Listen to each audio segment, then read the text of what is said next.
Sebentar ya, sambil nunggu yang lain. Baru baru 3 orang yang bergabung. Sambil nunggu yang lain mungkin bisa, berdiskusi atau ada yang ingin disampaikan silakan. Ini baru 3 orang. Atau ada yang belum barangkali ada yang belum dipahami silakan bisa di.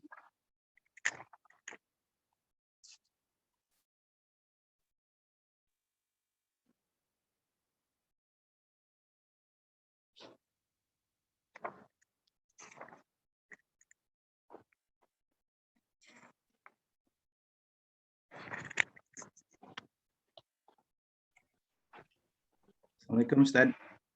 Iya silakan foto sambil nunggu yang. Kalau Ana ini Ustaz, Ana kan bukan lulusan pesantren ya, jadi Oh belajar iya. kitabnya, bahasa Arabnya juga otodidak. Jadi pembenaran kosakatanya nggak banyak gitu Ustaz. Iya. Kalau Ustaz kan baca gitu kan, banyak. Kadang-kadang itu nggak paham nih, kata ini artinya apa gitu. Iya. Gitu Ustaz. Mungkin bisa bisa gimana ya supaya Ane lebih mudah memahami kitab ini gitu Ustaz. Memang, kalau cara apa namanya, cara mengkaji atau mengajarkan satu kitab itu ya ada yang metodenya diterjemahkan selafaz ya, kemudian dipahami per paragraf, itu ada juga yang seperti itu. Ada yang, garis besarnya seperti yang saya peragakan. Nah, memang kalau cara yang pertama per lafaz itu waktunya akan sangat lama ya, akan sangat lama. Kalau durasinya kita panjang mungkin tidak ada masalah, tapi kayaknya hanya berapa pertemuan, 16 ya kalau tidak salah, 16 kemudian kita harus menyelesaikan kitab. Nah, kalau cara seperti tadi, per lafaz atau setelah per lafaz per apa namanya, per fakroh, per paragraf itu akan sangat menyita waktu. Kecuali kalau memang waktunya panjang. Jadi untuk sementara memang seperti ini. Nah, sambil itu tetap, dikuatkan bahasa Arab itu sudah rumus utama ya. Pemahaman bahasa Arab itu ya rumus utama untuk mendalami ilmu syar'i. Mungkin tidak ada masalah belum pernah di pondok, tapi, sekarang kan banyak juga pengajaran bahasa Arab, ya itu banyak sekali. Cukup digeluti satu saja ya, maksudnya satu sumber ditekeni di nahwu, shorof, itu sudah lumayan ya. Tapi itu pun tetap perlu waktu ya, perlu waktu. Semakin sering membaca, semakin sering dilatih itu semakin tepat. Eee, nahwu shorof itu aslinya kalau orang Arab sendiri tidak terlalu memperhatikan. Bahkan boleh dikatakan kita jauh lebih unggul dalam, i'rab ya, dalam shorof. Orang kita kalau baca bahasa Arab itu biasanya memperhatikan i'rab, harokat akhir kalimatnya, juga memperhatikan, shorof ya dari segi wazan. Nah, kalau orang Arab itu malah agak jarang, ya, ada banyak tapi lebih banyak orang yang tidak memperhatikan itu, tapi mereka bisa memahami apa yang dibaca karena bahasa mereka ya. Nah, kalau kita kan bukan bahasa kita, jadi biasanya dimulai dari nahwu dan shorof untuk bisa, memahami apa yang kita baca. Jadi tetap dikuatkan, jadi jangan berhenti, apalagi kalau baru sebentar misalnya, belum terlalu lama belajar bahasa Arab, nahwu atau shorof, itu tetap dikuatkan. Karena itu modal modal penting, ya. Untuk mempelajari balaghah, itu berangkatnya nahwu dan shorof juga, ya. Balaghah atau ilmu-ilmu lain dalam ilmu-ilmu keislaman, yaitu modalnya bahasa Arab. Jadi tetap dikuatkan, silakan belajar. Kalau bagusnya memang, kalau di sekitar rumah itu ada yang bisa, nah itu mendingan langsung ketemu orang, itu lebih lebih terasa. Ya untuk online bisa dimanfaatkan. dimanfaatkan, ya bisa dimanfaatkan. Tapi kalau tradisi ulama dulu biasanya langsung ketemu. Nah, kalau di sekitar rumah kira-kira ada orang yang bisa atau paham tentang nahwu, shorof, cara membaca, itu kita bisa mendatangi. Itu jauh lebih cepat yang saya rasakan, ya. Ketemu orang langsung, dibenerin langsung, oh itu kerasanya lebih cepat. Ya, online itu membantu saja, menguatkan saja, ya. Jangan jadi rujukan utama dalam belajar. Ya, kalau membantu sangat membantu online. Ya. Nah, jadi tetap tetap dikuatkan untuk bahasa Arab karena itu modal utama, ya. Ya sambil berjalan mengkaji usul fikih yang dasar itu. Tapi kalau kita harus membaca verlafad itu memang agak banyak memakan waktu, itu akan sangat lama, ya. Akan sangat lama. Nah, mungkin itu ya dari komentar dari saya. Ini tinggalnya di mana kemarin ya? Masih Di di mana Pak? Cilegon, Cilegon, Ustaz. Cilegon. Kesibukan sehari-hari apa? Berjualan. Iya, Sama. iya, iya. Ada waktu longgar gitu sore atau malam. Nah, itu bisa mungkin kalau ada di sekitar orang yang paham, ya enggak sekitar itu enggak harus satu kampung ya, mungkin agak di luar kampung sedikit. Saya dulu waktu SMP sebelum di pondok itu seperti itu ya. Karena SMP masih di rumah, ada ustadz, ya agak jauh lah ya kalau ditempuh motor 15 menit atau 10 menit. Saya ketemu langsung dengan gurunya, diajarin langsung ya. Karena memang juga dulu belum musim online. Tapi itu tradisi ulama kita. Dan banyak dalam sejarah kita ulama yang berawal dari pedagang. Misalnya Imam Al-Qaffal, ya, Imam Qaffal itu Qaffal Asy-Syafi'i, dia itu bukan pedagang tapi ya tukang kunci, tukang servis kunci. Itu baru mulai serius itu usia 40. 40 serius mempelajari ulum syar'i, lalu belajar hampir 20 tahun lebih, baru setelah itu jadi ulama, kemudian mengajar, berfatwa selama 40 tahun juga, berarti usianya lumayan panjang. Jadi jangan kecil hati kalau sambil berjualan, karena dalam sejarah ulama kita pun banyak yang seperti itu, ya, yang sambil jualan. Kemudian itu dalam Ta'limul Muta'allim itu di akhir-akhir ada beberapa ulama yang sambil berjualan, ya. Imam Abu Hanifah itu seorang ini juga ya, berniaga juga Imam Abu Hanifah. Imam Qaffal, ya, Ibnu Ziyad. Kalau Ibnu Ziyad pun sama ya, memulai serius belajar agama itu usia 40. Sampai sekitar 30 tahun beliau belajar. Lama dulu belajarnya nggak ada yang sebentar. 20 tahun, 30 tahun, 15 tahun. Itu baru bisa mencetak ulama yang bermakna sahih. Nah, itu mungkin komentar sedikit saya. Baik, Ustaz. Ya, Siap-siap, insyaallah. Sudah 4 orang, kita mulai saja ya. Bismillahirrahmanirrahim. Assalamualaikum warahmatullahi wabarakatuh. Alhamdulillahirabbil alamin wa bihi nasta'inu ala umuri dunya waddin wassalatu wassalamu ala imamil anbiya'i wal mursalin wa ala alihi wa sahbihi ajmain wa ba'd. Kita lanjutkan, baru sekali pertemuan ya usul fikih. Sekarang masuk pertemuan kedua dalam kitab Al-Wajiz. Ini masih muqaddimah. Muqaddimahnya lumayan panjang. Panjang kalau dibandingkan dengan jumlah halamannya ya. Kalau dibandingkan dengan kitab usul fikih yang lainnya sangat ringkas.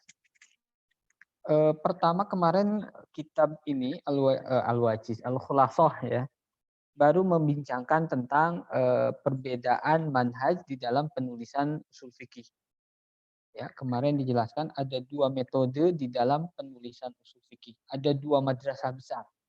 Ya, ada 2 mazhab besar di dalam penulisan usul fikih. Yang pertama ada madrasah ya, madrasah Syafi'iyah atau mutakallimin, yang kedua madrasah fuqaha, ya. Yang masuk madrasah mutakallimin ini mencakup 3 mazhab, ya. Mazhab Malikiyah, ya, mazhab Syafi'i dan mazhab Hambali. Ya, itu kebanyakan menulis usul fikih mengikuti gaya mutakallim. Yang kedua, mazhab besar yang kedua adalah mazhab fuqaha atau mazhab Hanafiyah. Ya, ini hanya Hanafiyah saja. Ya, walaupun seperti itu ya Hanafiyah kan banyak. Ya. Penganut mazhab Hanafi di dunia itu banyak sampai hari ini. Ya, India, semenanjung India itu rata-rata Hanafi. Ya. India, Pakistan, Bangladesh, Afghanistan, negara pecahan Uni Soviet, ya, Rusia, Tajikistan, Uzbekistan, itu rata-rata Hanafi secara fikih. Ya. Kalau Syafi'i banyak di mana itu? Asia Tenggara, sebagian besar Mesir, sebagian besar Yaman, dan beberapa negara Arab. Ya, Afrika ada ya, Somalia itu banyak Syafi'i. Tanzania ya. Walaupun mayoritas Afrika itu rata-rata Malikiyah. Afrika itu rata-rata Malikiyah secara mazhab fikih. Misalnya Maroko, Senegal, ya, kemudian Tunisia, kemudian Jazair, itu Sudan, ya, termasuk Sudan, itu rata-rata Maliki secara fikih. Ya. Makanya terjadi perdebatan yang paling banyak mazhab fikih yang paling banyak diikuti itu di mazhab mana? Ya. Ada yang mengatakan Syafi'iyah, karena Indonesia banyak Syafi'iyah, jumlah penduduknya pun banyak, muslimnya banyak. Ya, Asia Tenggara, kemudian di Mesir. Ada yang mengatakan Hanafi. Sebagian mengatakan yang banyak dianut itu Hanafi. Ya, tadi beberapa negara pecahan mana itu Soviet itu kan banyak Muslim juga ya, dan rata-rata Hanafi. Chechnya. Ada juga yang mengatakan Maliki. Maliki karena banyak dipegang oleh negara-negara di Afrika. Afrika sendiri kan luas. Yang paling sedikit memang Hambali. Ya, Hambali itu banyak konsentrasinya di Saudi, walaupun tidak semua Saudi Hambali, tapi didominasi oleh mazhab Hambali. Ya. Lalu mana yang banyak? Wallahu alam. Ya. Tidak ada survei secara ketat, secara serius mana yang lebih banyak. Nah, seperti itu. Jadi 2 mazhab besar dalam penulisan usul fikih itu ada mazhab mutakallimin, ada mazhab fuqaha. Mutakallimin banyak diperagakan oleh 3 mazhab, adapun fuqaha hanya mazhab Hanafi. Ya. Itu beberapa ringkasan dari pertemuan sebelumnya. Biar agak cepat. Nah sekarang di sini halaman 12 ya. Sekarang masuk halaman 12. Ini ada yang bisa membantu baca tidak? Halaman 12.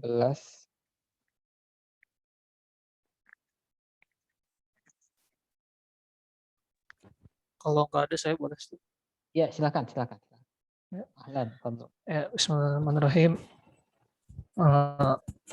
Kalau musannif hamu kutubu Hafidahullah. hafizahullah. Hamu kutubul usuli fi tariqatil mutakallimina kataba al a'immatu ba'dal imami asy-Syafi'i kama qaddamana al-kitabati fil usuli kullu minhum minhajihi manhajihi wa tariqatihi faminhum man katabal mawsu'ati al-usuliyah wa minhum man katabal mukhtasarat wa minhum man kataba fi jami'i jawanibi hadzal ilmi wa minhum man kataba fi bahthi min mabahithihi wa qad intahat kutubul usuli ala tariqatil mutakallimina ila arba'atin kutubin ya al-awwal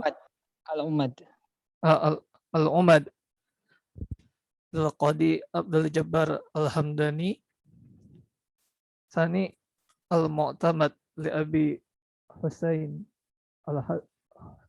al-Basri al-Basri.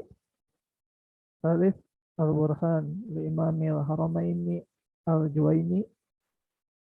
Rabi' al-Mustasfa li-Hujjatul Islam al-Ghazali. وقد قام بجمع هذه الكتب وتلخيصها إمامان عظيمان هما فخر الدين الرازي الذي جمعها ولخصها ولخصها في كتابه المشهور المحصول. ثاني سيف الدين الآمدي الذي جمعها ولخصها في كتابة الإحكام في أصول الأحكام. Itu sepertinya fi kitabihi ya. Tidak apa-apa, teruskan. Oh iya, di buku saya kitabati, soalnya harusnya kayaknya kitabihi deh yang Di saya juga kitabati, tapi lebih pasnya itu kitabihi sepertinya. Terus.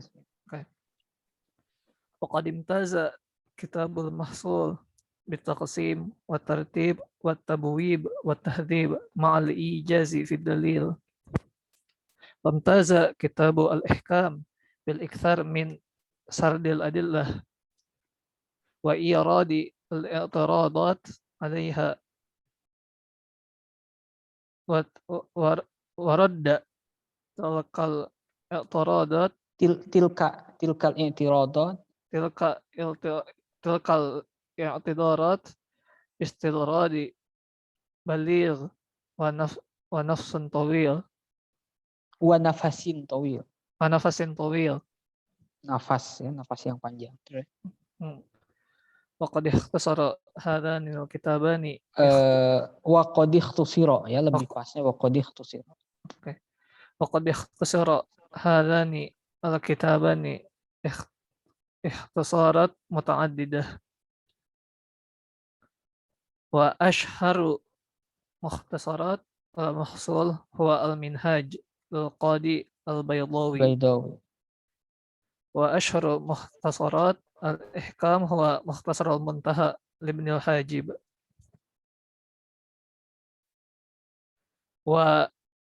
yang itu Ustaz atau apa ini? yu'addu dan dihitung, dianggap.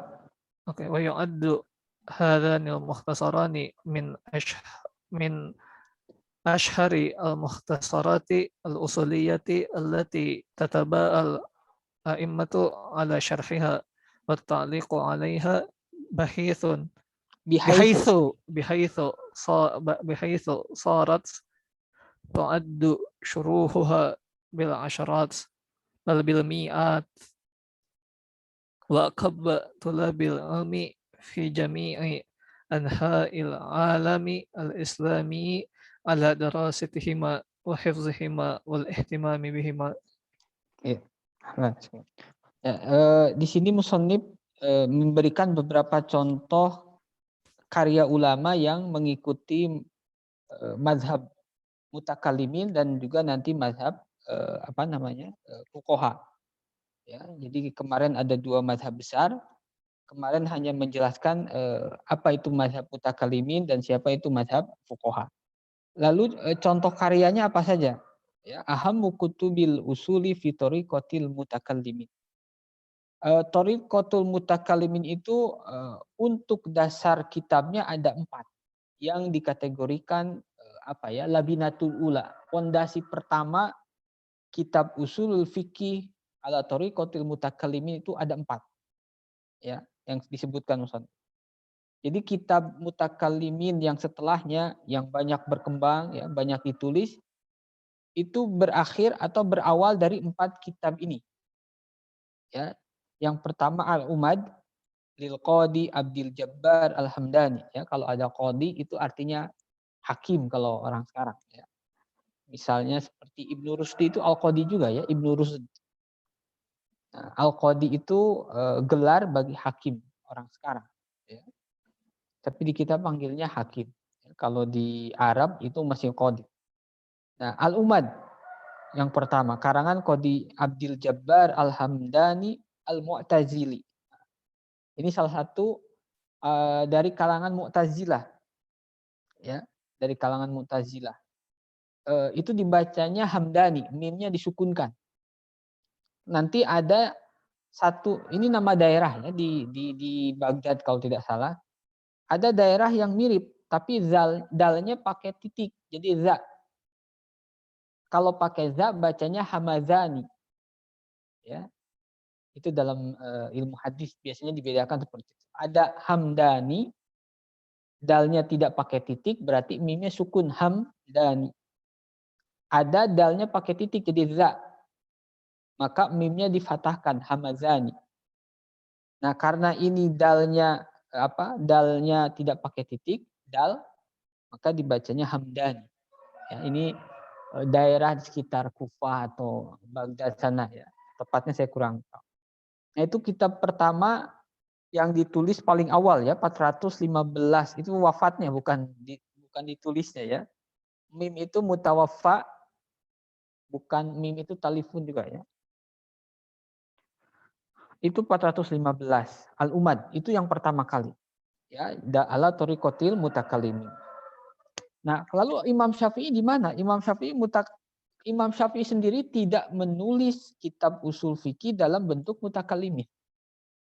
Nantilah kita coba bahas. Yang kedua Al-Mu'tamad. Ya, yang pertama Umad, yang kedua Mu'tamad, Abil Husain Al-Basri. Nah, ini pun kalau tidak salah Mu'tazili juga ya. Kalau ini dari Basrah, Al-Basri. Ya. Ada nama yang mirip, tapi dari kalangan Sunni, Al-Hasan Al-Basri. Bedanya cuman ini Abil Husain. Kalau yang sering dikutip perkataannya, salah satu a'immatul zuhud, yaitu Al-Hasan Al-Basri. Beda dikit ya. Kitab yang ketiga Al-Burhan, karangan Imam Haramain Al-Juwaini. Lalu yang keempat Al-Mustasfa, karangan murid Imam Haramain, yaitu Hujjatul Islam Al-Ghazali. Ya. Jadi Imam Ghazali itu muridnya Imam Haramain. Imam Ghazali belajar pada Imam Haramain di Madrasah Nizamiyah. Ya. Nah, 4 kitab ini Al-Umad, Al-Mu'tamad, Al-Burhan, Al-Mustasfa menjadi cikal bakal pertama kitab usul fikih ala tariqatil mutakallimi. Ya. Nah, lalu Ar-Risalah kita kemarin pernah menyinggung. Kitab usul fikih yang pertama kali ditulis adalah Ar-Risalah yang ditulis oleh Imam Asy-Syafi'i. Nah, Ar-Risalah sendiri tidak ditulis dengan gaya mutakalimin. Jadi tidak ada unsur-unsur ilmu kalam di dalam kajian usul fikihnya Imam Syafi'i. Itu tidak ada. Ya. Berbeda dengan Al-Umad, Al-Mu'tamad, Al-Burhan, Al-Mustasfa. Nah, itu menggunakan pendekatan ilmu kalam. Makanya disebut Thariqatul Mutakallimin. Ya. Nah, itu 4. Ya. Jadi ini perlu diingat. 4 kitab yang menjadi cikal bakal kitab usul fikih ala Thariqatil Mutakallimin. Lalu yang 4 ini ditalkhis lagi. Itu kebiasaan ulama dulu ya. Ditalkhis, diikhtisar, disyarahkan. 4 kitab ini yang tebal-tebal, ini tebal semua. Ya. Al-Burhan tebal, Al-Mustasfa tebal, ya, tamat. Itu ditalkhis oleh 2 orang ulama. Jadi ulama yang satu mentalkhis dari 4 kitab, ya. Yang ulama kedua pun coba mentalkhis juga. Siapa yang mentalkhis? Yang pertama Imam Fakhruddin Ar-Razi. Fakhruddin Ar-Razi Asy-Syafi'i. Ya. Atau biasa disebut Imam Ar-Razi, ya, sangat familiar disebut Imam Ar-Razi. Imam Ar-Razi ini mentalkhis keempat kitab tersebut dalam satu kitab yang dinamakan Al-Mahsul. Ini kitabnya ada PDF-nya, dicetak, ya, bisa didapatkan secara gratis. Dalam kitab Al-Mahsul. Jadi Al-Mahsul Ar-Razi itu dari mana? Mencoba menggabungkan 4 kitab yang sebelumnya Al-Umad, Al-Mu'tamad, Al-Burhan, dan Al-Mustasfa. Ya. Ar-Razi ini sangat dikenal dengan ilmu kalamnya. Bahkan tafsirnya sendiri Mafatihul Ghaib itu tafsir dengan pendekatan filsafat Islam tentunya. Ya. Nah, yang kedua yang mentalkhis itu Imam Al-Amidi, Saifuddin Al-Amidi. Ya, Al-Amidi. Dalam kitabnya Al-Ihkam fi Usulil Ahkam. Ini yang saya tahu itu 4 jilid, ya, cetakan mana saya lupa lah. Kalau jilid kan tergantung percetakan. Tapi yang pernah saya lihat tuh 4 jilid. Al-Ihkam fi Usulil Ahkam. Jadi kalau mendapati kitab Al-Ihkam, kita harus tahu kalau itu adalah talkhis atau penggabungan dari 4 kitab yang ada sebelumnya, Al-Umad, Mu'tamad, Burhan, dan Al-Mustasfa. Jadi kita tahu apa genealogi satu kitab itu ya penting juga. Ya. Kita mendapati kitab Jamil Jawami. Ini genealoginya kemana? Ya, apa silsilah ke belakangnya kemana? Nah, itu yang kedua, ya al-ihkam fi usulil ahkam. Nah, al-ihkam ini perlu kita bedakan. Ada 2 nama kitab usulul fikih dengan nama al-ihkam. Ada al-ihkam fi usulil ahkam karangan Al-Amidi. Ada al-ihkam fi usulil ahkam karangan Ibnu Hazm Al-Zahiri. Itu dua kitab namanya sama tetapi yang mengarangnya beda. Ya. Al-Ihkam fi Usulil Ahkam karangan Al-Amidi, ada Al-Ihkam fi Usulil Ahkam karangan Ibnu Hazm. Ya, Ibnu Hazm Al-Zahiri. Itu namanya mirip. Jangan ketukar. Apalagi kalau mau beli kitab Al-Ihkam, pastikan Al-Ihkam Al-Amidi. Atau kita mau beli Al-Ihkam yang Ibnu Hazm, ya pastikan pengarangnya Ibnu Hazm. Jangan sampai mau beli kitab Al-Ihkam Ibnu Hazm, isinya yang kita beli ternyata Al-Amidi. Nah itu. Kemudian ada perbedaan ya di sini. Dr. Hasan itu menjelaskan bedanya Al-Mahsul dengan Ihkam. Dua-duanya sama mentalkhis ke 4 kitab, tetapi cara penyajiannya yang berbeda. Kalau Al-Mahsul ya itu lebih mengunggulkan atau menonjolkan taksim, tartib, tabwib, tahzib. Ya. Tapi dalam dalil tidak terlalu panjang lebar. Itu Al-Mahsul. Ya. Yang ditulis oleh siapa? Fakhruddin Ar-Razi. Berbeda dengan Ihkam. Kalau Al-Ihkam fi Usulil Ahkam karangan Al-Amidi ini lebih banyak sardul adillah. Lebih banyak mengutip atau menampilkan dalil. Dan juga perdebatan dalil. Dan itu kadang melelahkan. Kalau bagi mubtadi perdebatan dalil itu melelahkan. Nah itu di Al-Ihkam itu cukup panjang. Saya tidak punya kitabnya tapi pernah lihat ya beberapa jilid, beberapa halaman dari setiap jilid itu memang cukup panjang ya. Perdebatan dalilnya itu cukup panjang. Nah, itu bagus bagi tingkat lanjut ya. Kalau untuk awal-awal perdebatan dalil, saling merod itu malah melelahkan. Bahkan memusingkan, membingungkan.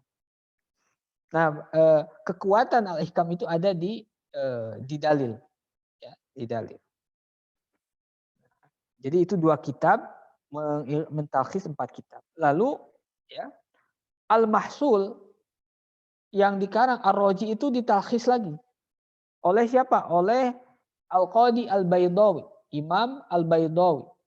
Dalam kitabnya Al-Minhaj.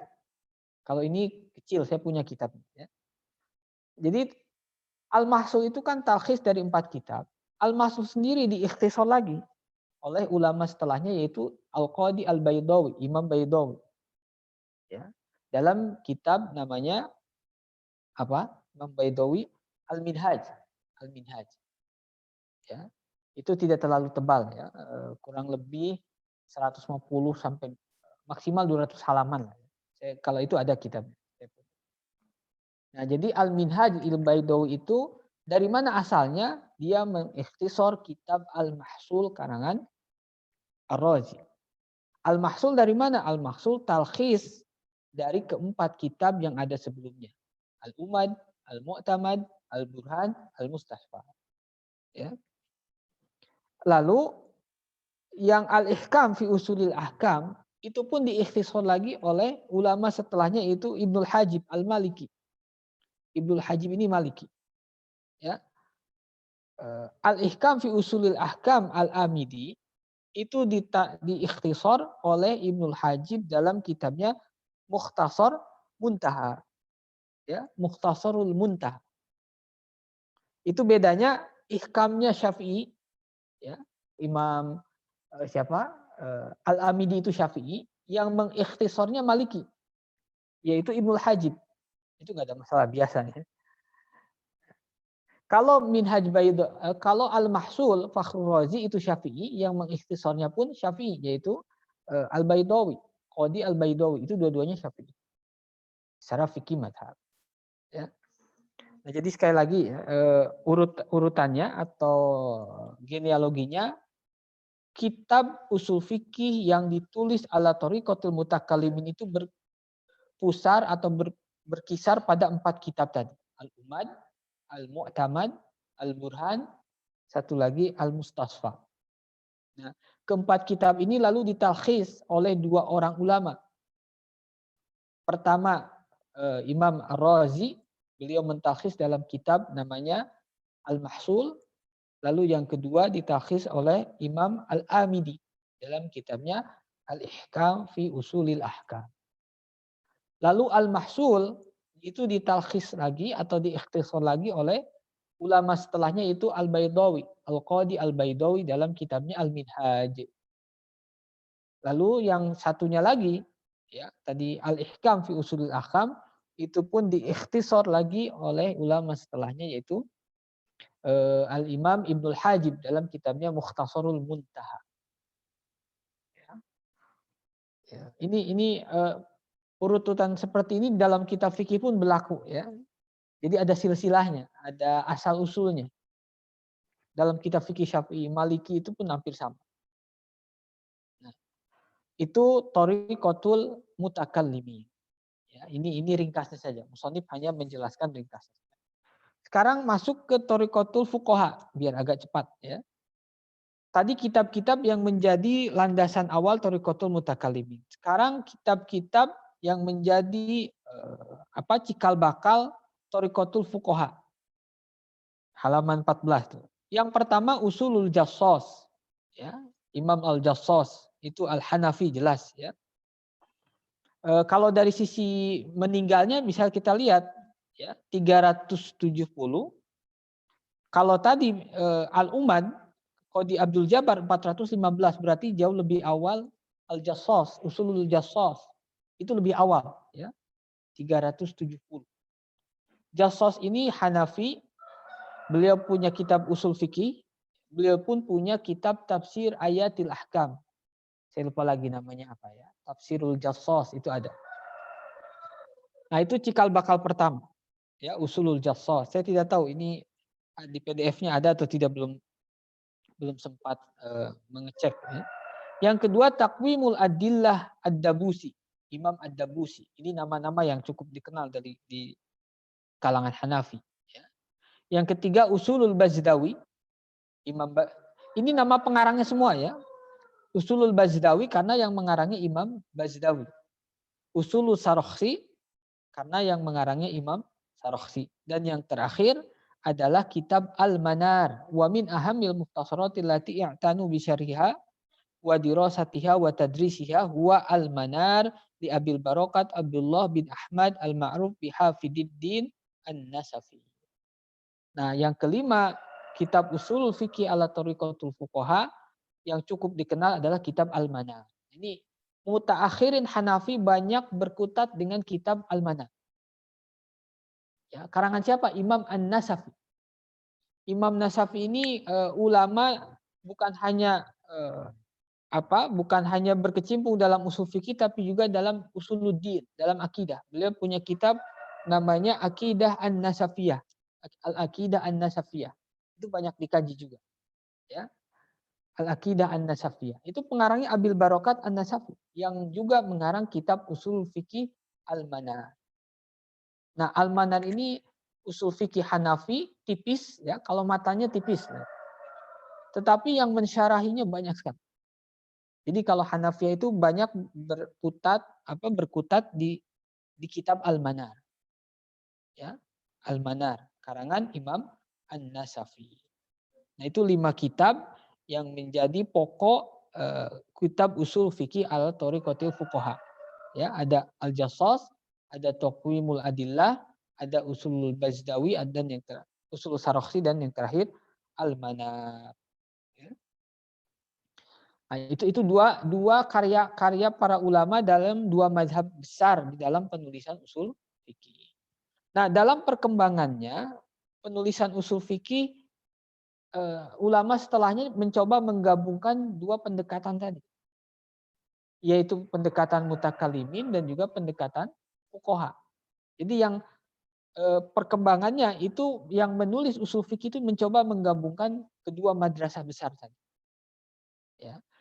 Contohnya apa? Kitab yang menggabungkan dua metode tadi yang paling terkenal adalah Jam'il Jawami'. Ini sangat dikenal sekali. Jam'il Jawami'.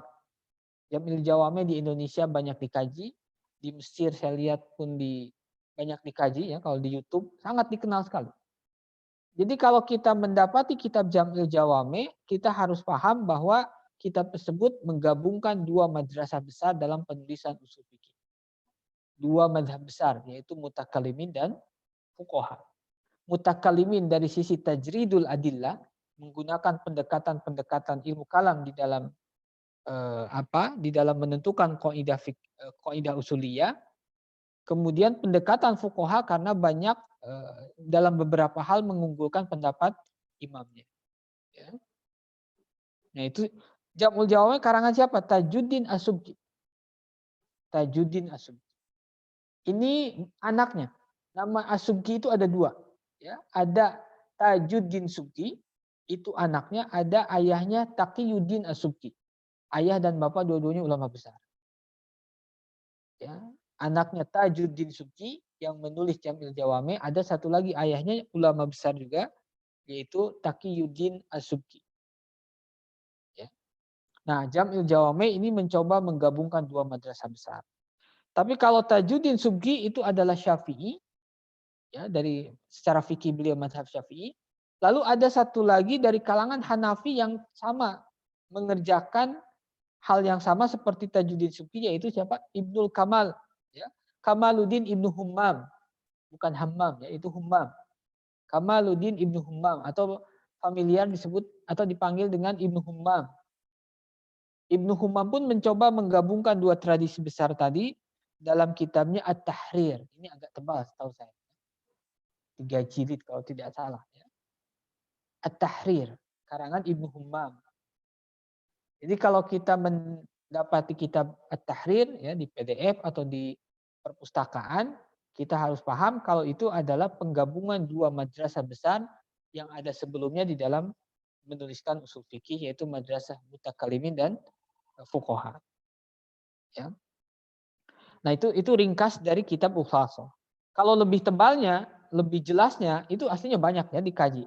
Tapi Dr. Hasan Hitu sendiri yang menulis kitab ini, beliau punya kitab satunya lagi yang lebih tebal, yaitu Al-Wajiz fi Usuli Tasri'. Nah di sana beliau lebih panjang. Ya, lebih panjang menjelaskan perkembangan usul fikih dan juga kitab-kitab. Jadi silahkan di-download ya. Kalau dibeli jelas ada dijual. Ya. Agak tebal kalau ini Al-Wajiz fi Usuli Tasri' kurang lebih berapa ya? 300 halaman kurang lebih. Atau mungkin lebih ya, 300 halaman lebih. Nah, di dalam kitab itu Dr. Hasan itu menjelaskan jauh lebih detail dari apa yang ada di Khulasoh. Namanya juga Khulasoh, ya, ringkasan. Nah, itu gambaran singkat saja ya, sebagai dasar sebelum kita masuk ke dalam ilmu usulul fikih. Saya sampai sana dulu sementara. Barangkali ada yang ingin disampaikan, silakan.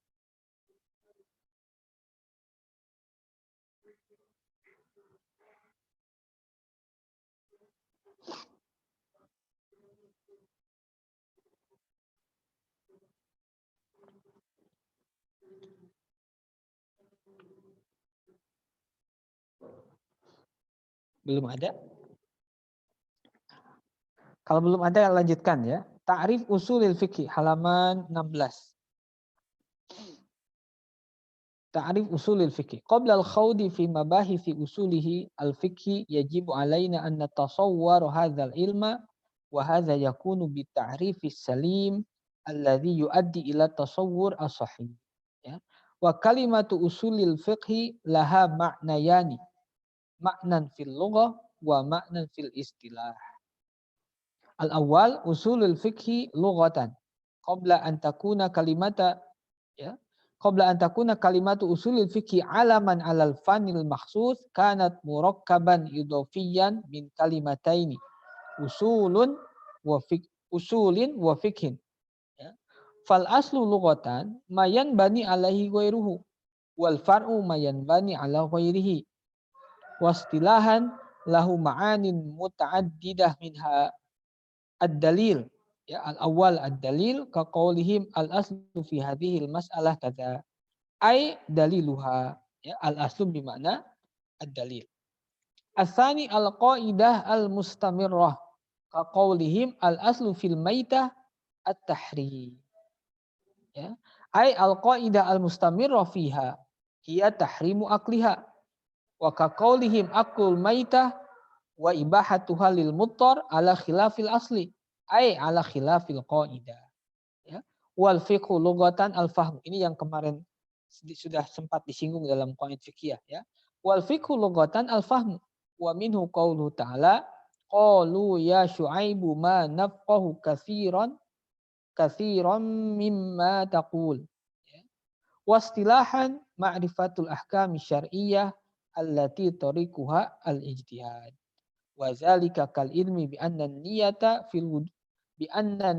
fil wudu'i wajibatun wa anna al-witra mandubun wa anna tabyitan niyyati min al-laili sartun fi shaumi ramadan wa anna zakata wajibatun fi mali sabi wa ghairu wajibah fil hullil mubah wa anna al-qatla bi musaqqal yujibul qisas wa ghairu dzalika minal masail al-ijtihadiyah allati waqa'a fiha al-khilaf bainal ulama bi khilafil masailil qat'iyah ya bi khilafil masailil qat'iyah allati la majala fiha lil ijtihad bi an kanat ma'lumatan minad din bid darurah wa dzalika kal ilmi bi anna shalawatil khamsah wajibah wa anna siyama ramadhana wajibun wa anna zina haramun wa anna riba haramun wa ma syabaha hadza ya minal umuril qat'iyah al katsirah fa ma'rifatu hadhil masaili la tusamma fiqhan ala hadza ta'rif fal ma'rifatu huna bi ma'na dhann li'annaha khassatun bil masailil ijtihadiyah wa hiya madnunah ya wa hadza ta'rif imamil haramain wa hunaka ta'rifatun ukhra katsiratun lil fiqh ya amma mawdu' ilmil fiqh fa huwa fi'lul mukallaf min haitsul hil wal hurmah ya dibacanya haknya bil kasrah al hil itu halal kalau al hal itu melepaskan halul ikdi ya melepaskan ikatan kalau pakai haknya bil fathih di sini min haitsul hil itu halal wal hurmah dan haram ay min haitsu urudul ahkam syar'iyyah lah. Wa amma istimdaduhu faminal kitab was sunnah wal ijma wal qiyas wa ghairu dzalika minal adillah asy-syar'iyyah. Wa faidatuhu imtithalu awamiri syar'i wa ijtinabu nawahihi. Ya. Al-muhassilani lil fawaidid dunyawiyah wal ukhrawiyah. Ya. Ini masih panjang. Sekarang musannif coba menjelaskan, sini musannif Dr. Hasan Hitu ya, Profesor Dr. Muhammad Hasan Hitu. Beliau masih hidup ya, beliau orang Syam. Syam itu secara fikih ada dua mazhab besar, Syafi'i dan Hanafi ya. Setahu saya beberapa pelajar yang belajar ke Syam atau ke Suriah itu ada yang ke madrasah Syafi'i, ada yang ke madrasah Hanafi. Ya, tapi walaupun belajar di madrasah Hanafi kalau orang Indonesia itu biasanya tetap belajar fikihnya fikih Syafi'i. Ya. Karena nanti dari Indonesia berkutat dengan mazhab Hanafi, lalu berfatwa dengan mazhab Hanafi, lalu banyak berbeda dengan masyarakat, itu akhirnya kadang terjadi apa ya kesalahpahaman, kekeliruan, bahkan gesekan. Nah, Syam itu secara garis besar secara fikih itu Hanafi dan Syafi'i. Ini saya dapatkan dari orang yang pernah belajar di sana. Ya. Nah, Dr. Hasan Hitu itu Syafi'i. Ya. Kita bisa lihat beberapa ulama besar Syam itu kalau tidak Syafi'i Hanafi. Misalnya siapa lagi? Ya, Hasan Hitu, kemudian Mustafa Khin itu Syafi'i. Kemudian qurra itu qori besar, musnad yang tinggi itu siapa? Quraim, Syekh Quraim Ar-Rajih. Itu kan qurra besar ya. Apa yang berkecimpung dalam ilmu qiraat, tapi secara fikih beliau Syafi'i. Kemudian Syekh Muhammad Ramadan Al-Buti itu pun Syafi'i.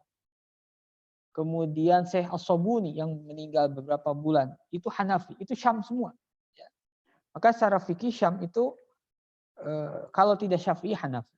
Nah, yang mengarang ini orang Syam, Dr. Hasan Hiftu secara fikih Syafi'i. Ya. Nah, sekarang menjelaskan ta'rif usulil fikih. Kalau kemarin qawaid fikih itu murakkabnya murakkab wasfi. Ya, qawaid itu mausuf, fikih sifat. Qaidah yang sebangsa fikih. Kalau usulil fikih ini pun murakkab, tersusun dari dua kalimat usul dan fikih. Tapi murakkabnya murakkab idhofi. Ya, bedanya usulil fikih dengan qawaid fikih. Kalau qawaid fikih kemarin murakkab wasfi, kalau usulil fikih murakkab idhofi. Ya. Murakkab, yang namanya murakkab itu pasti tersusun dari materi-materi yang membentuknya. Nah, kadang ada perbedaan makna setiap kalimat yang menyusun dengan susunan yang sudah menjadi alam. Alam itu nama untuk sesuatu. Ya. Itu sering. Nah, di sini musannif pun sebelum menjelaskan apa itu usul fikih, musannif menjelaskan per kalimah. Apa itu usul, apa itu fikih. Apa itu usul secara lughah, apa itu fikih secara lughah dan istilah. Ini mirip yang kemarin ya. Nah, wa kalimatu, saya mulai dari awal lagi, wa kalimatu usulul fikih laha maknayani, maknan fil lughah, maknan fil istilah. Nah, usulul fikih lughatan. Ya, qabla an takuna kalimah usul fikih alaman alal fan kanat murakkab idhofi. Usul fikih tersusun dari dua kalimat, dua-duanya isim, usul dan fikih. Dari mana tahu dua-duanya kalimat isim? Karena idhofat. Tidak ada yang diidhofatkan kecuali isim. Fi'il tidak ada idhofah. Ya. Huruf tidak ada idhofah. Idhofah itu bainal ismaini. Antara dua isim. Jadi usul fikih terdiri dari usul, terdiri dari fikih. Apa yang disebut usul atau dalam lughah, usul itu jamak taksir dari asal. Maka kalau ingin melihat dalam kamus usul, ya lihat dari kata asal. Ya.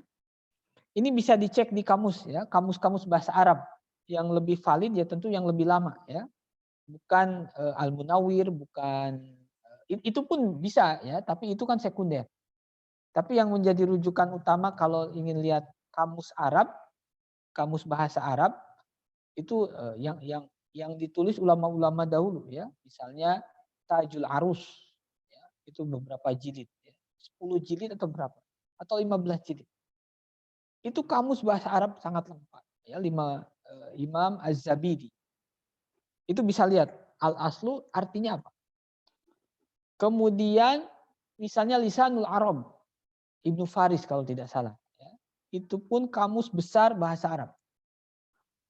Nah, kelebihan bahasa Arab itu apa? Setiap lafadznya, ulama-ulama itu mencoba menuliskan makna-makna lughah yang ada dalam bahasa Arab. Kepentingannya apa? Kepentingannya menjaga pemahaman Al-Quran dan menjaga pemahaman Sunnah. Untuk kepentingan menjaga makna Al-Quran, makna Sunnah, maka para ulama kita menuliskan kamus yang begitu lengkapnya, yang begitu banyak. Dan itu tidak dikenal dalam tradisi bahasa lain. Ya. Kalaupun ada, ya tidak selengkap yang ada dalam bahasa Arab. Bahasa Indonesia, apa KBBI. Ya. KBBI itu pun dibuat oleh kelompok lajnah. Ya. Kalau bahasa Arab itu individu, bukan lembaga atau bukan tim, bukan ya. Itu individu. Az-Zabidi itu sendirian menulis Tajul Arus. Ibnu Faris sendirian menulis Lisanul Arab yang puluhan jilid. Ya. Salah satunya apa? Menjaga keaslian bahasa Arab, Tujuan akhirnya apa? Karena keaslian bahasa Arab itu nanti bisa digunakan di dalam menafsiri Al-Quran. Maka penting menjaga makna asal bahasa Arab itu dalam rangka menjaga makna asli Al-Quran. Ya. Kalau dalam bahasa lain mungkin tidak ada kepentingan seperti itu. Dalam tradisi Kristen agak susah. Karena Injilnya sendiri ya banyak terjemahan. Yang aslinya pun yang versi mana ya? Apakah Yunani, yang bahasa Yunani atau bahasa yang mana? Tapi karena Quran itu bahasa Arab, maka berkepentingan menjaga mufradatnya dengan kamus. Maka ulama kita berbondong-bondong menulis kamus bahasa Arab. Nah, itu fadlu minallah. Ya, fadlu minallah. Nah, secara bahasa, usul itu apa? Mayan bani alaihi ghairu. Asal itu ya bahasa kita ya. Asal itu sesuatu yang menjadi pondasi di mana di atasnya dibangun sesuatu. Itu namanya asal. Ya. Pondasi rumah itu mayan bani alaihi ghairuhu. Di atasnya dibangun yang lain. Itu asal, secara bahasa. Ya. Sudah jadi bahasa Indonesia. Ya. Sudah diserap jadi bahasa Indonesia, asal. Ya. Ada al-far'u. Far'u itu apa? Mayan bani alaihi ghairuhu. Sesuatu yang dibangun di atasnya. Jadi pondasi rumah itu bisa disebut asal. Yang di atasnya rumahnya atau bangunan di atasnya itu disebut fara'. Kalau mengikuti asal dan fara' secara bahasa. Ya, pokoknya asal itu apapun yang dibangun di atas, apapun sesuatu yang menjadi pondasi, yang menjadi dasar ya terhadap yang di atasnya. Itu secara bahasa. Kemudian secara istilah, ya, secara istilah asal ini kita bicara tentang asal, bukan usul fikih ya. Baru asal dulu, usul dulu. Secara istilah musonib mengetengahkan dua makna istilah. Yang pertama dalil, yang kedua qaidah mustamirrah. Ya. Dalil. Contohnya apa? Penggunaan dalil. Ya, penggunaan makna dalil di dalam kata asal al aslu fi hadhil mas'alati kaza. Ya. Asal dalam masalah ini adalah seperti ini kaza. Nah, maksud al aslu di sana itu apa? Ad-dalil. Jadi maksud al-aslu fi hadhil mas'alah kaza itu maksudnya ad-dalilu fi hadhil mas'alah kaza. Karena asal secara istilah itu bisa bermakna ad-dalil. Ya. Yang kedua, al-qaidah al-mustamirrah, yaitu kaidah yang berkelanjutan, yang diterima secara turun-temurun. Contoh penggunaan makna qaidah, al-aslu fil maitah at-tahrimu. Al-aslu fil maitah at-tahrim. Maksud asal di sana apa? Kaidah yang berlaku bahwa bangkai itu at-tahrim. Ya, jadi al-aslu fil maitah at-tahrim maksudnya al-qaidah al-mustamirah fil maitah at-tahrim. Kaidah yang berlaku dalam bangkai itu adalah tahrim. Ya. Ingat, ini musonib memberikan harokat maitah, iyanya pakai sukun supaya dibedakan dengan mayyitah. Ya. Dalam bahasa Arab itu biasanya beda. Ya, maitah bisukun iya dengan mayyitah bitasdidil ya. Kalau bisukunil ya itu yang sudah mati. Kalau maitah bitasdidil ya yang belum mati tapi akan mati. Manusia disebut mayyitah dalam Al-Quran. Ya, karena apa? Hidup tapi akan mati. Ya. Tapi kalau sudah mati itu maitah. Nah, makanya musonib di sini fil maitati iyanya pakai sukun. Artinya apa? Yang sudah mati, bangkai. At-tahrim. Ya, at-tahrim. Ay al-qaidah al-mustamirah fiha tahrimu akliha. Ya. Itu makna asal secara lugah dan istilah. Ini belum memaknai usul fikih secara murakkab itu. Lalu wal fiqhu lughatan, ini yang kemarin ya. Fikih secara bahasa apa? Al-fahmu. Yaitu memahami. Fikih itu ya paham. Dalam Al-Qur'an kalau ada fikih, maka makna asalnya adalah paham. Sebagaimana qalu ya Syuaibu ma nafqahu katsiran. Qalu mereka berkata ya Syuaib, wahai Nabi Syuaib, ma nafqahu katsiran mimma taqul. Kami tidak ya memahami Ma nafqahu, kami tidak memahami. Artinya ma nafhamu. Ya. Itu secara bahasa. Ya. Jadi fikih secara bahasa adalah paham. Secara istilah, ma'rifatul ahkami syar'iyyah allati tariquha al-ijtihad. Ya. Memahami hukum-hukum syar'i yang didapatkan melalui jalan ijtihad. Ini maknanya agak berbeda dengan kemarin yang ada di kitab Qawaid Fiqhiyah. Tapi yang sering berjalan, yang sering dipakai adalah ta'rif yang kemarin. Ma'rifatul ahkami syar'iyyah, al-amaliyah, al-muktasab min adillatiha at-tafsiliyah. Itu yang sering dipakai. Walaupun ini tidak ada salah. Ya. Ini memperlihatkan sisi lain dari fikih. Fikih itu apa? Secara istilah ma'rifatul ahkami syar'iyyah allati tariquha al-ijtihad. Orang yang faqih itu orang yang mengetahui hukum syar'i yang didapatkan dengan cara ijtihad. Ingat, kalau di sini yang perlu di highlight-nya adalah tariquha al-ijtihad, yang didapatkan dengan cara ijtihad. Ya. Kenapa? Karena kalau ijtihad itu bermainnya di sekitar dhanni, dugaan kuat. Ya. Contohnya apa? Bi anna niyata fil wudu'i wajib. Pokoknya semua masalah yang ada dalam fikih itu jalan mendapatkannya dengan cara ijtihad. Ya, karena ijtihad itu hasilnya adalah dhanni. Ya. Maka sesuatu yang qat'i tidak dikatakan fikih menurut ta'rif yang ini. Sesuatu yang qat'i yang sudah dipastikan kebenarannya itu tidak bisa dikatakan fikih walaupun disebutkan dalam kitab fikih. Contohnya apa?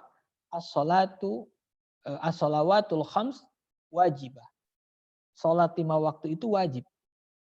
Apakah itu fikih? Bukan. Karena itu sudah jadi qat'i. Bahkan orang yang mengingkari kewajiban salat 5 waktu kan kafir. Walaupun disebutkan dalam kitab fikih, ya itu untuk melengkapi saja. Tidak mesti apa yang ada dalam kitab fikih itu fikih. Bisa jadi bukan fikih. Contohnya apa? Masalah-masalah yang qat'i. Ya. Al-hajju wajibun. Haji itu wajib. Itu qat'i, maklum minadin bidarurat.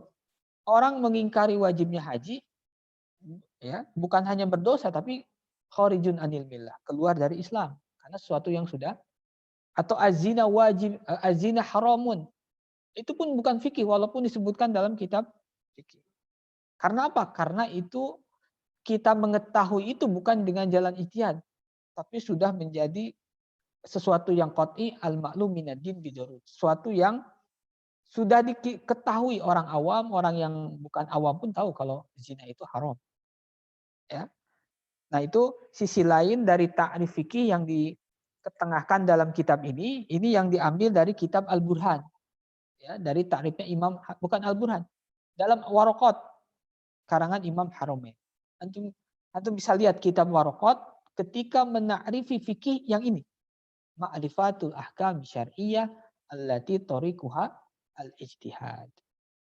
Ya. Nah, fikih ini ma'rifatul ahkam syar'iyyah, mengetahui hukum syar'i. Jadi fikih itu hanya bergerak pada hukum syar'i, tidak membahas hukum yang lain. Ya, secara garis besar hukum itu dibagi menjadi 3. Ada hukum akli, ada hukum syar'i, ada hukum adat. Ya. Pertama, apa itu hukum? Nah, ini ta'rif seperti ini biasanya ada ta'rif ta'rif had, ya, banyak dibincangkan para ulama. Hukum itu, apapun hukum itu namanya hukum adalah isbatu syai'in li syai'in akhar au nafyuhu anhu.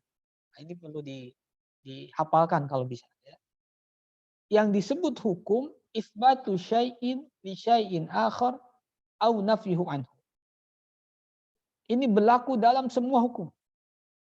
Hukum itu isbatu syai'in, menetapkan sesuatu li syai'in akhar, pada sesuatu yang lain, atau nafyuhu anhu, atau menafikan, menegasikan sesuatu terhadap yang lain.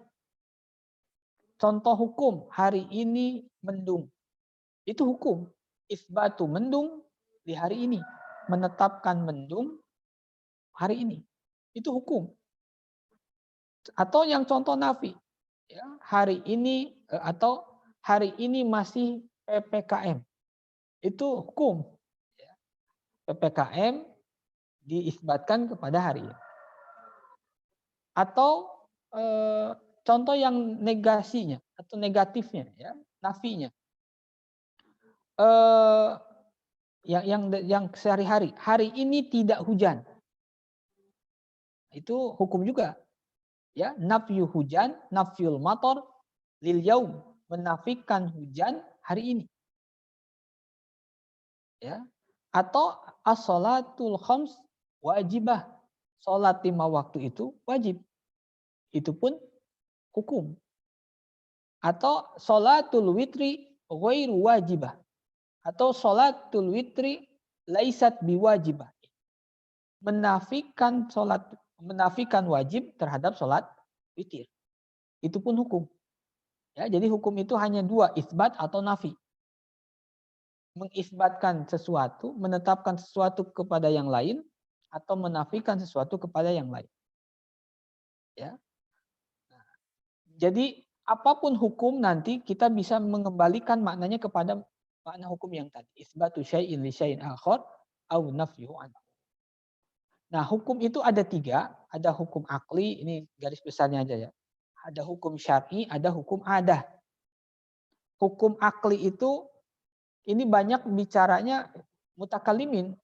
Hukum akli itu wajib akal, contohnya ya. Hukum akli itu mustahil aklan, hukum akli itu jawaju aklan.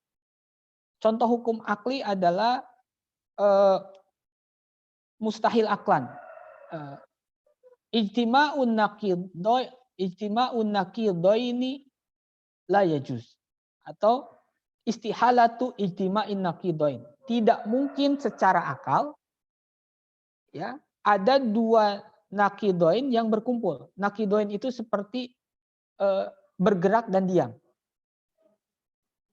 Tidak mungkin sesuatu itu berkumpul dua-duanya atau tidak salah satunya. Orang itu kalau tidak berdiam bergerak. Apakah ada yang ketiga? Ya tidak ada. Benda itu ada atau tidak ada. Ya, tidak mungkin kumpul, dia itu ada tapi tidak ada. Ya, kalaupun ada wujudnya tidak ada pemikirannya di luar, itu 2 hal yang berbeda. Ini secara fisik tidak mungkin satu benda dikatakan ada dan tidak ada.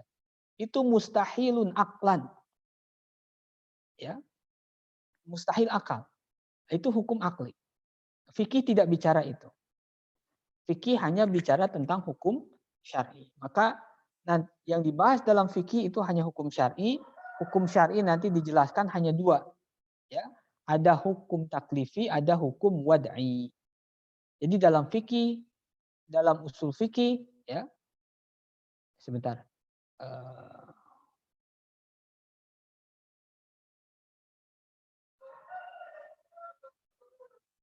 Dalam fikih, dalam usul fikih itu hanya membahas 2 hukum. Hukum taklifi dan hukum wad'i. Ingat ya, hukum syar'i hanya 2, taklifi dan wad'i. Hukum taklifi ada 5, nanti wajib, haram, mubah. Ya. Hukum wad'i juga ada 5. Ya, sah, batal, syarat, syarat, rukun, sabab, dan yang lain.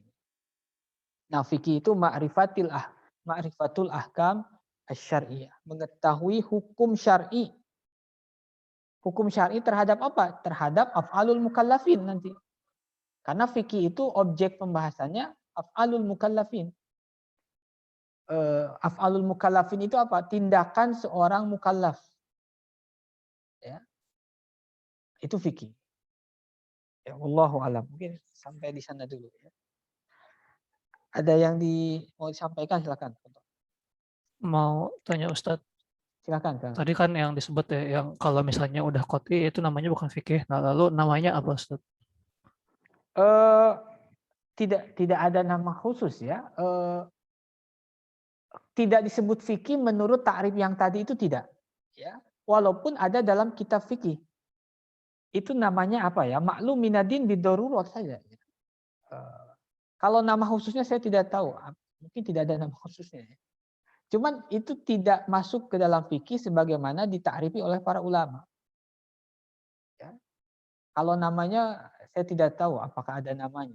Kalaupun dibahas dalam kitab fikih itu pasti dibahas ya. Haji wajib, zina haram. Itu bukan yang dimaksud fikih dalam takrif ini. Karena fikih itu harus dhanni. Nah, nanti imbasnya di mana? Imbasnya ketika itu dhanni itu qat'i, itu dalam teori kebenaran yang akan dibahas di akhir-akhir kitab. Ya. Dari sekian ijtihad itu mana yang benar? Kalau yang qat'i itu sudah pasti benarnya. Maka apapun pendapat di luar qat'i pasti salah. Zina itu haram. Maka ada pendapat yang lain yang berbeda pasti salah. Tapi kalau dalam konteks fikih karena dhanni, maka mana yang benar di antara pendapat tersebut? Nanti ada dua mazhab besar. Ada teori kebenaran musawwibah, ada yang mukhattiyah. Kalau yang musawwibah semua yang musawwibah itu hukum Allah itu ada banyak. Ya. Setiap mujtahid kemudian mendapati hukum, maka itu hukum Allah. Kalau yang mukhattiyah, hukum Allah itu hanya satu, ya. Dari sekian ijtihad, yang benar itu hanya satu. Tetapi menentukan yang satu yang mana itu beda lagi, sulit lagi. Maka penting ketika kita bisa menempatkan fikih atau usul fikih dengan teori tersebut, aslinya tidak perlu banyak sampai ada orang berbeda pendapat fikih sampai mubahalah. Ya di grup gitu ada teman dia diajak mubahalah karena perbedaan masalah fikih. Fikih itu tidak perlu sampai mubahalah. Ya. Karena apa? Karena itu ya dhanni. Ya. Misalnya dari keempat mazhab berbeda pendapat dalam satu masalah. Yang benar yang mana? Kalau menurut pendapat yang satu semuanya benar. Kalau menurut pendapat satunya lagi yang benar hanya satu. Karena hukum Allah hanya satu dalam satu masalah. Ya. Tetapi yang satu itu yang mana? Yang nggak ada yang tahu. Hanya Allah yang tahu. Ya. Manusia hanya berijtihad. Ketika benar dua, ketika salah satu. Tapi kalau yang qat'i, ini penting ya. Kalau yang qat'i itu sudah pasti benar. Ya. Nanti di akhir kitab ini ada ya. Itu salah satu pembahasan yang menurut saya cukup menjadi solusi ya dalam beberapa praktek ijtihad dalam menjembatani Kalau diskusi sih nggak ada masalah, itu bagus. Cuman kadang dari perbedaan fikih kadang melahirkan perpecahan. Nah, itu mungkin karena kurang kedewasaan berilmu, kurang kedewasaan berusul fikih. Padahal ulama kita dari dulu sudah menjelaskan tentang itu. Ya, karena fikih itu ya pasti berbeda. Tidak mungkin fikih itu satu suara. Ya. Ketika satu suara itu jadi ijma, itu sudah bukan fikih.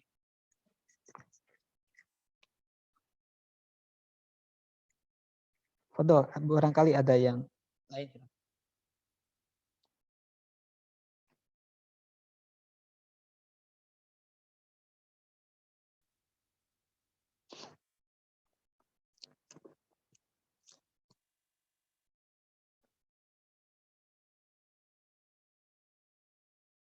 Walaupun ini qat'i ini penting ya, teori qat'i dhanni ini. Karena kalau qat'inya sudah dikaburkan, maka ijtihad yang ada itu akan menggugat qat'i. Kalau qat'i sudah runtuh, maka agama ini pun runtuh. Ya. Kalau qat'i tidak dijaga, maka ajaran Islam akan banyak yang diruntuhkan. Ya, kemarin yang sempat tenar itu ya, disertasi tentang milkul yamin. Dikontekskan zaman sekarang hubungan di luar nikah, non marital. Itu kan sudah jadi zina. Ya, sudah jadi zina. Kalau itu terus diterima, itu sudah fondasi Islam sudah hilang. Ya, sudah hilang. Makanya ijtihad la ijtihada ma'an nas. Ijtihad itu bukan dalam hal yang qat'i. Ijtihad itu hal yang dhanni.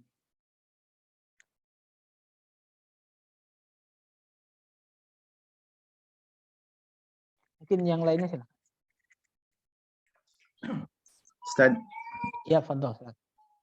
dalam akidah itu kan ada yang qat'i dan ada yang zonni gitu ya Ustaz ya. Ya. Sehingga memunculkan perbedaan pendapat pemahaman gitu kan, perbedaan ijtihad. Nah, jalan memahami itu karena perbedaan itu disebut ilmu fikih apa ilmu akidah Ustaz? Enggak, kalau fikih itu tadi kan objeknya apa? Ahkamu syariah. Kalau akidah itu sudah bukan ahkamu syariah ya. Jadi kalaupun dalam akidah ada zonni itu bukan fikih. Karena sudah bukan bicara dalam akidah itu kan tidak ada wajib, haram. Itu fikih ya. Dalam akidah itu keyakinan, itu yakin atau tidak. Benar ya. Ini perlu dibedakan dalam akidah sendiri itu ada yang qat'i, ada yang zonni. Kalau akidah tidak dibedakan qat'i dan zonni, maka bisa jadi orang yang berbeda dalam masalah akidah itu langsung dikafirkan, kan mustilah. Ya. Makanya para ulama dulu itu sering berbeda pendapat dalam masalah akidah tapi tidak sampai mengkafirkan, hanya ahlul bidah wal ahwa. Dianggapnya ahlul bid'ah tapi tidak keluar dari Islam. Ya. Walaupun ada bid'ah yang mengeluarkan orang dari Islam. Ini dalam akidah itu ada usuluddin, ada furu'uddin. Kalau berbeda dalam usuluddin itu pasti kalau tidak Islam keluar Islam. Contohnya apa? Wujudullah itu usuluddin. Keberadaan Allah. Kalau tidak meyakini ya sudah bukan Islam. Ya. Kemudian ada wujudur Rasul. Itu usuluddin. Kalau tidak mengakui Rasul ya sudah bukan Islam. Ya, tapi nanti ada yang furu. Yang furu ini biasanya berangkat dari hadis-hadis yang ahad. Ya, misalnya ada sebagian yang secara hadis menolak atau tidak mengakui ada turunnya Imam Mahdi. Ya, itu kalau dalam akidah kan sam'iyat, sesuatu yang kita ketahui dari kabar, bukan dari hasil akal. Kalau wujudullah itu bisa dikejar dengan akal. Maka para ulama ya, mereka mengimani Allah lalu membuat penopang akli, penopang rasional untuk menguatkan itu supaya bisa berdialog dengan orang di luar Islam. Ya.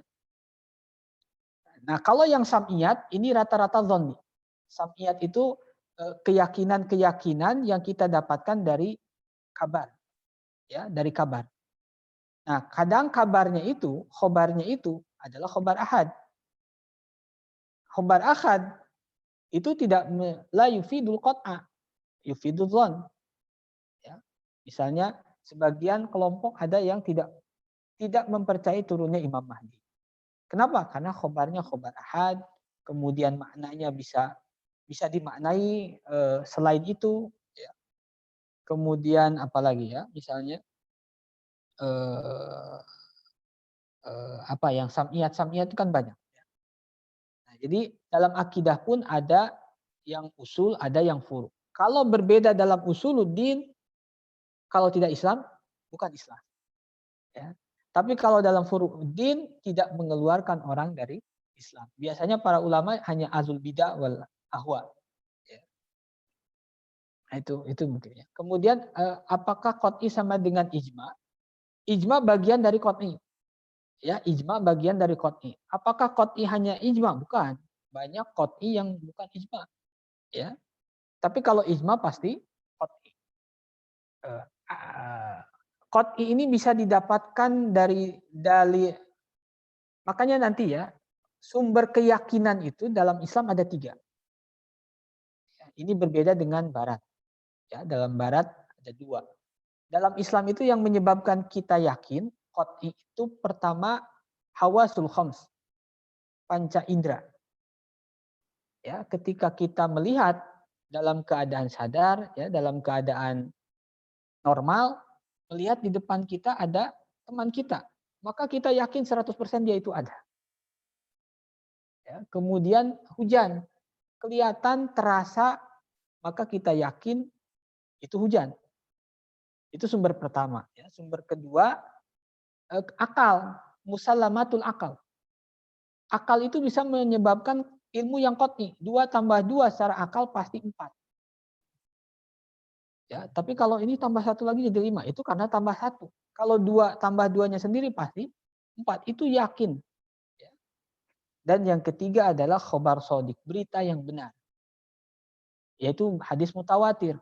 Itu pun menjadikan kita qat'i, ya, menjadikan kita yakin. Nah, ijma itu qat'i, tetapi kabar tentang ijma itu bisa dhanni. Itu 2 hal yang berbeda. Ya. Ijma'nya sendiri qat'i. Tetapi kabar yang sampai kepada kita tentang ijma bisa jadi dhanni. Sama seperti hadis itu, amalan Rasulullah itu hujah. Tapi berita tentang amalan tersebut kepada kita bisa jadi dhanni. Ya. Jadi beda antara ijma dengan kabar tentang ijma. Beda antara amal yang dilakukan Rasulullah dengan hadis tentang amalan. Kalau hadis itu kan kabar. Ya. Itu. Jadi ijma bagian dari qat'i, tetapi qat'i bukan hanya ijma, ya, ada banyak. Nanti di akhir-akhir kitab ini ada ya, di bab awal-awal ijtihad. Itu pembahasan penting tapi kadang kurang disentuh, ya. Jadi kalau ijtihad di dalam sesuatu yang qat'i itu pasti salahnya. Ada orang ijtihad 2 tambah 2 5 itu pasti salahnya.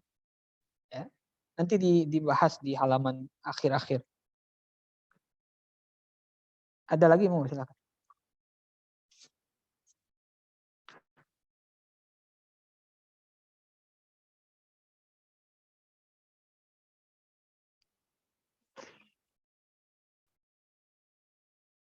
Kalau ada lagi yang disampaikan silakan.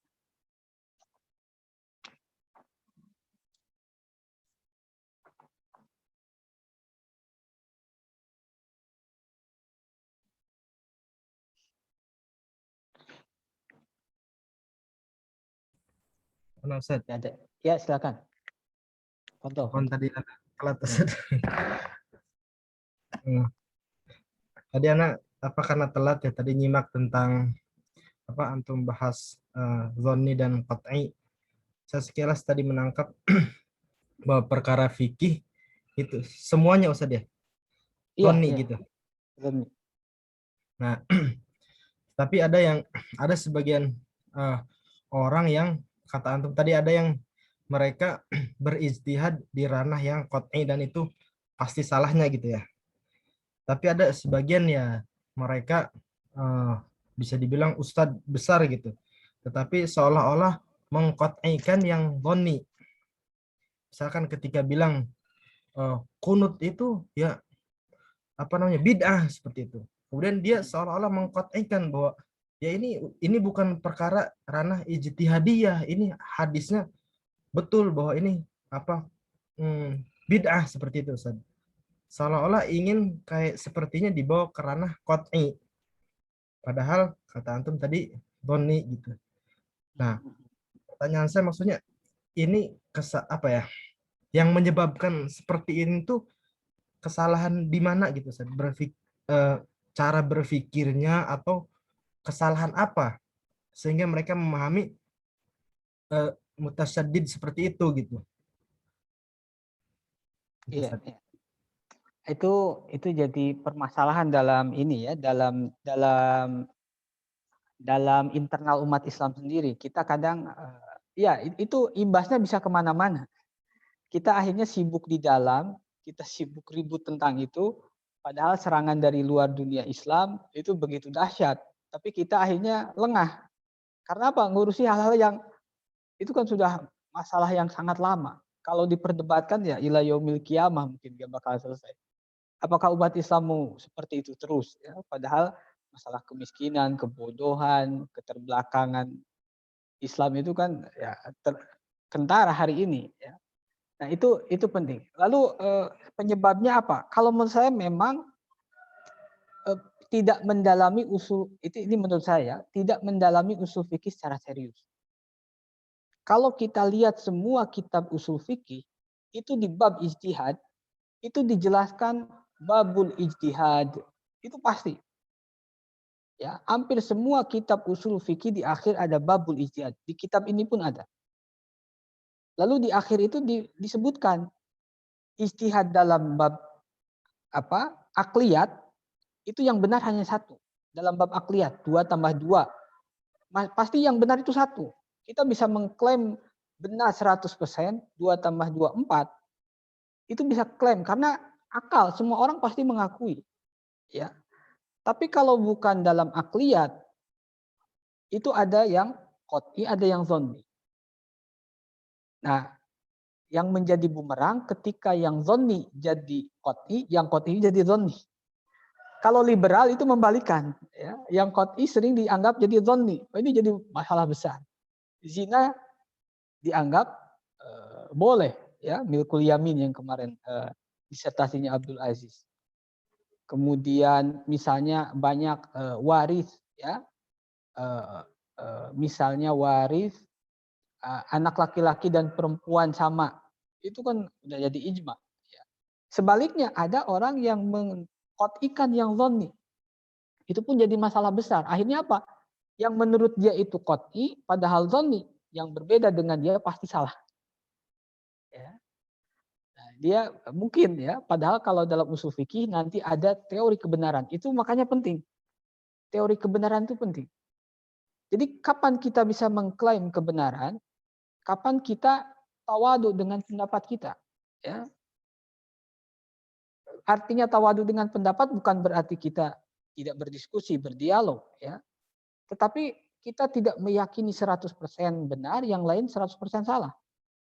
Kalau sudah seperti itu pasti yang di luar kita salah, dan itu pasti akan pasti akan terus berpolemik di dalam umat Islam sendiri.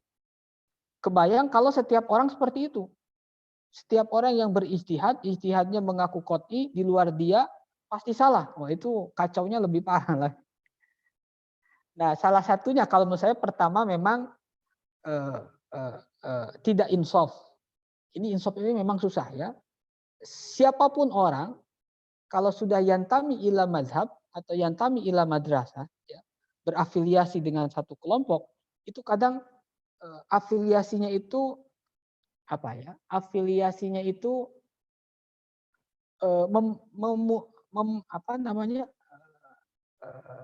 istilahnya itu ketajaman berpikirnya jadi kurang. Karena apa? Tertutup oleh afiliasinya. Yang kedua, terlalu banyak berkutat dengan nakal tapi akalnya kurang. Ya. Kan Quran Sunnah itu nakal semua. Nah, untuk memahami itu perlu akal, yaitu usul fikih. Ya. Nah, maka usul fikih itu menjadi alat penting di dalam memahami Al-Quran dan Sunnah, kemudian juga di dalam mengklaim hasil ijtihad kita. Padahal kan ulama kita sudah memberikan contoh, Imam Syafi'i, ya, ra'yi shawab yahtamilu khata wa ra'yu ghairi khata yahtamilu shawab. Pendapatku benar menurut saya, tapi bisa jadi ada kemungkinan salah. Ya.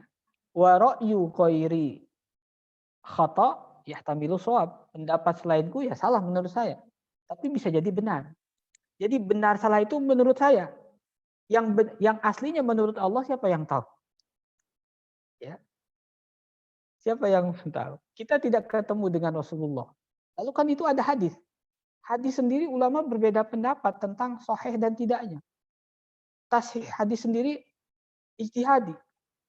Kalau kita lihat dalam ilmu ilal, ilmu hadis, ulama itu banyak berbeda pendapat tentang satu hadis. Ya. Yahya bin Ma'in sering berbeda pendapat dengan Abdurrahman bin Mahdi, ya, dalam kesahihan suatu hadis. Lalu bagaimana kita bisa mengklaim kebenaran kita, kebenaran Tuhan? Itu sulit, ya. Bagi saya secara epistemologi itu lemah, sangat lemah, ya. Secara epistemologi bisa digugat. Nah, kita punya modal yang qot'i, tapi yang qot'i pun jangan dizonnikan, ya. Yang qot'i sudah dizonnikan jadinya liberal. Wallahu a'lam. Kemudian tadi ada ya, kewajiban sholat Jumat itu qot'i. Ya, sholat Jumat itu qot'i ya. Sholat Jumat semua ulama tidak. Maksudnya dalam keadaan ini ya, dalam keadaan memenuhi syarat wajib. Ketika tidak memenuhi syarat wajib, tidak menjadi wajib. Orang yang sakit, ya, orang yang silakan Pak Edi, Ustaz Edi, Apa Ustaz lanjut ya? Apa tadi? Ya, Berarti perkara fikih ini tidak bisa, maksudnya perkara fikih ini harus melalui ilmu usul dulu gitu saja. Maksudnya tidak bisa langsung dari hadis kemudian langsung kita ambil gitu. Belajarnya itu langsung dari hadis. Misalkan hadis dari belajar fikih dia langsung dari Bulughul Maram misalnya, belajar fikih langsung dari Umdatul Ahkam gitu. Tidak melalui kita fikih gitu. Gimana Ustaz itu pandang? Bisa jadi langsung dari Bulughul Maram, Umdatul Ahkam, asalkan dia sudah menguasai usul fikih. Ya, kalau belum menguasai usul fikih langsung Bulughul Maram, Umdatul Ahkam, Bukhari, Muslim, dia akan kebingungan sendiri. Nanti produk ijtihadnya bisa jadi berbenturan. Bisa jadi berbenturan. Karena apa ya? Usul fikih itu kan metode berpikir, metodologi istinbatul ahkam, ya. Jadi apa istilahnya ya? Cara berpikir yang stabil, ya, konsisten di dalam berpikir. Orang tanpa usul fikih bisa saja istinbat ahkam, tapi nanti produknya akan tabrakan, banyak tabrakan. Dan itu yaitu akhirnya apa? Dia mengikuti hawa nafsu. Ketika dia tidak punya metode, lalu yang penting ada Quran, hadis, dia istinbat, metodenya apa? Ya nggak tahu. Itu asywa'i jadinya. Asywa'i. Asywa'i itu apa? Tidak teratur. Ya, tidak teratur. Jadi kalau dari kitab hadis langsung boleh selama dia punya usul fikih ya boleh ya. Tapi kalau tidak ada itu tidak. Makanya nanti di akhir kan ada surutul ijtihad. Ada harus nahwunya sudah mumpuni, sorobnya sudah mumpuni, balagonya sudah mumpuni, ilmu mustalah hadisnya sudah mumpuni, ya. Maka dia boleh berijtihad. Tapi kalau belum punya itu blunder, itu kenekadan intelektual ya, kalau saya istilahkan. Jadi dia merasa diri bisa, padahal syarat-syaratnya belum terpenuhi. Nah makanya ulama membuat beberapa syarat itu supaya orang tidak sembarangan. Ya, kebayang orang awam percaya diri, istinbat ahkam, yang itu ulama sudah sepakat qot'i dia labrak. Akhirnya apa? Kekacauan ilmiah. Itu repot. Ya, kekacauan ilmiah. Orang awam semuanya dibebaskan. Makanya dahulu orang bisa berijtihad itu, orang punya otoritas ijtihad itu kalau tidak karena keputusan ulama yang banyak, itu karena gurunya. Karena apa? Yang paling paham kemampuan seseorang adalah guru. Imam Syafi'i belajar lama kepada Imam Malik mengetahui kemampuan Imam Syafi'i, akhirnya diizinkan ijtihad. Ya, atau kumpulan ulama kemudian menguji satu orang, oh ternyata dia mumpuni secara ilmu, baru diberikan otoritas untuk berijtihad. Kalau tanpa itu, ya akhirnya bisa aku-akuan. Ya, saya mampu, merasa mampu, itu akhirnya nekat. Ya, secara intelektual nekat. Tapi memang kalau yang dipraktekkan para ulama dalam belajar fikih biasanya melalui fikih mazhab. Itu jauh lebih tersusun. Ya, lebih tersusun. Kita tidak bisa membayangkan bisa sholat langsung dikasih Bukhari, Muslim, Umdatul Ahkam. Gimana praktek sholat? Istinbat ahkamnya seperti itu mungkin ya yang bisa saya sampaikan. Jadi kita ngikuti apa yang sudah dipraktekkan para ulama. Ya, itu sudah dipikirkan secara serius, kemudian sudah dipraktekkan secara serius, dan terbukti menciptakan para sarjana-sarjana Islam yang diakui keilmuannya sampai hari ini. Ya. Nah makanya banyak sekarang orang berijtihad, yang liberal-liberal itu kan berijtihad. Ya, Muhammad Syahrur, kemudian Fajrul Rahman, kemudian siapa? Nasir Hamid Abi Zaid. Itu mereka kalau kita cocokkan dengan syarat ijtihad yang ada kitab usul fikih itu belum sampai.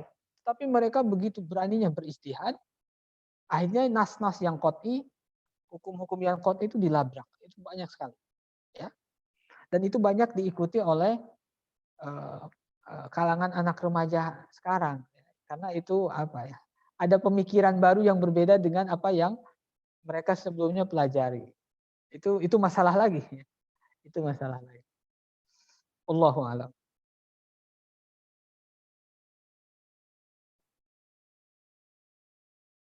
Sudah ya, cukup. Sudah 2:30 ternyata. Mungkin pertemuan hari ini cukupkan sekian. Ya. Mohon maaf apabila ada kekurangan, kesalahan, kekeliruan. Semakin banyak bicara dan semakin banyak yang keliru. Ya. Yang benar dari Allah Subhanahu wa taala. Wallahu a'lam bishawab. Assalamualaikum warahmatullahi wabarakatuh.